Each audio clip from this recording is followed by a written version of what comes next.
Hello, my dear students of Level 6. This is Dr. Maha Salam, and this is the first video of our course, Western Intellectual History.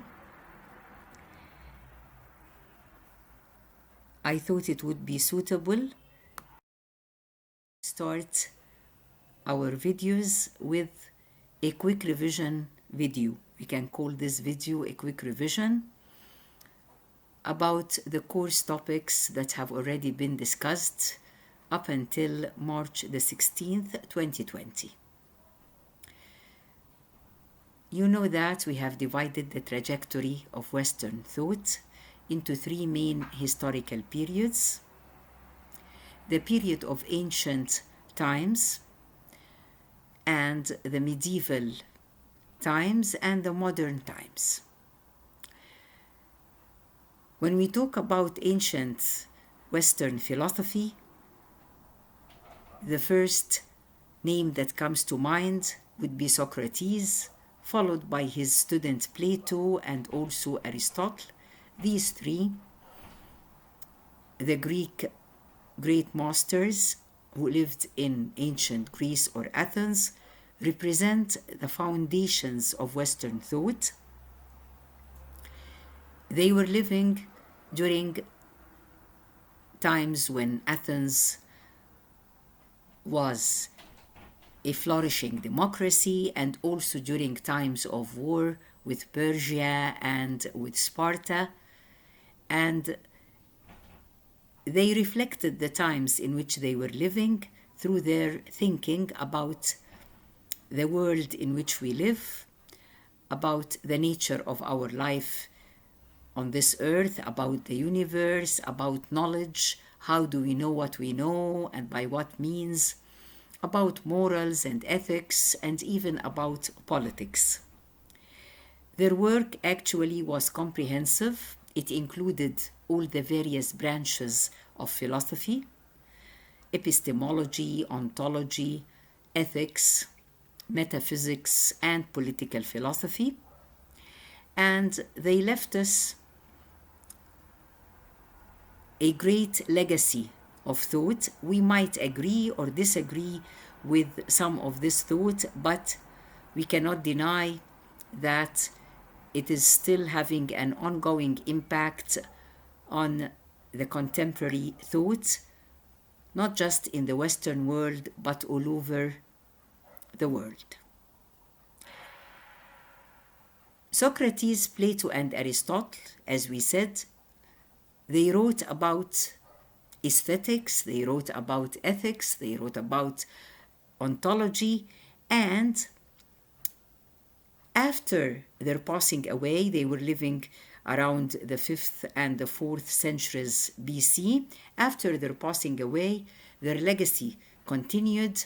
We know about the Cynics and the Stoics and how they inherited a moral or ethical legacy coming from these great masters. And later on, some of their works were adapted and translated by Arab philosophers in the Middle Ages and by Western philosophers as well.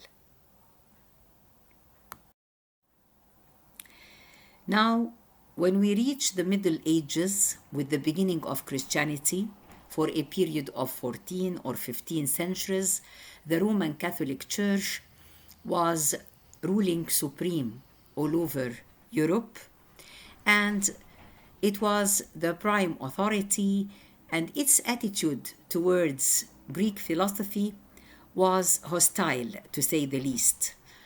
They were considered, these great masters, Socrates, Plato, Aristotle, and others, were considered to be pagans, and their teachings and writings were either burnt or confiscated or ignored for most of the time, with some minor exceptions.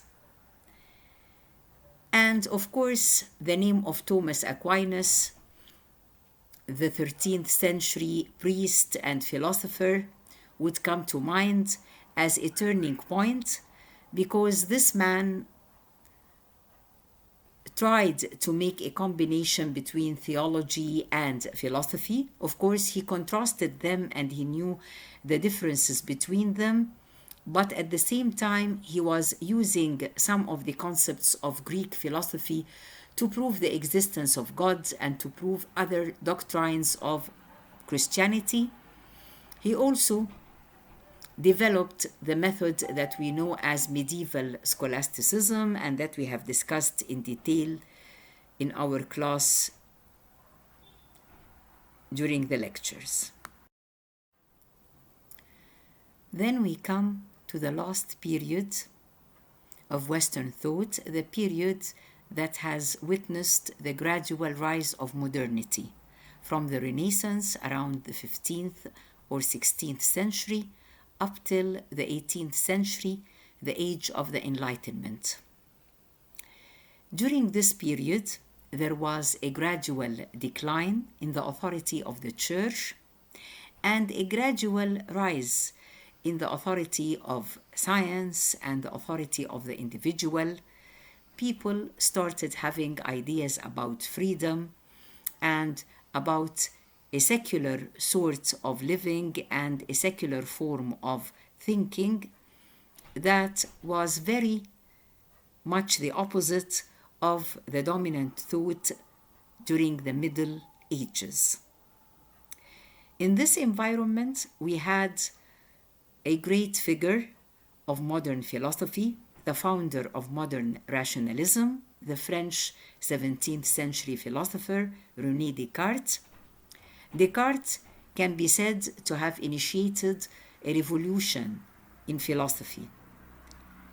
And the reason we say this is because the man was ready to reject all the received ideas, all the ancestral legacy of the philosophers who came before him, and to start afresh with a new system that he called systematic doubt.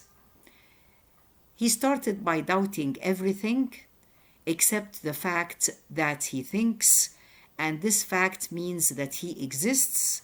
So, after proving his own existence through thinking, he started putting laws and rules about logic and thinking, rules related to clarity, to progression from simple to more complicated ideas, and to the concepts of analysis and synthesis. He started also describing the a priori arguments or knowledge or just judgments and the a posteriori ones. And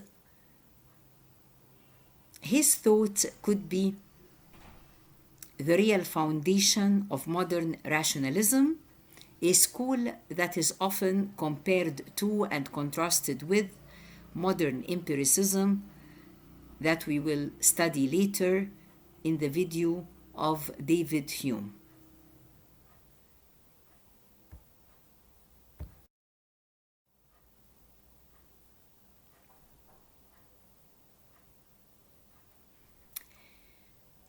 Then we have to talk about a very important branch of philosophy that flourished during the modern times at the hands of a number of philosophers that we have selected here: Thomas Hobbes, England; John Locke, England; and Jean-Jacques Rousseau, France. There is also a fourth political philosopher, Montesquieu, that we will study in a separate video, the second video, the next one. These three, Hobbes and Locke and Rousseau, wanted to understand the justification and the legitimacy of systems of government, and they went back in their analysis and through their thinking and arguments to a state of nature in which humans existed without government. And the state of nature was a horrible, nightmarish one in the case of Hobbes, and it was a regulated one with natural rights in the case of Locke, but not fully regulated, a bit chaotic also, and needing further compromise and further regulation by means of the state through what he called social contract. And the state of nature was very romantic in the case of Rousseau, with his noble savages and noble primitives and romantic child and all these concepts. But the three were actually contributing to trying to understand the political system of their countries and trying to come up with ideal forms of government.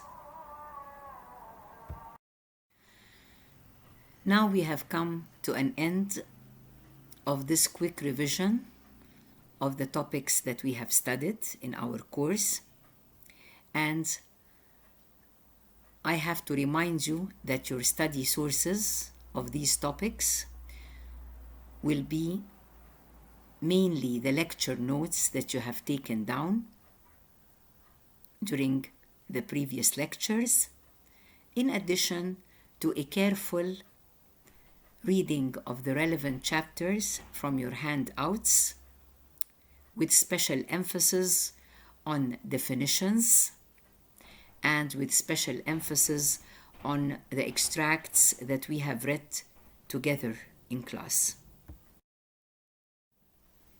Thank you and good luck.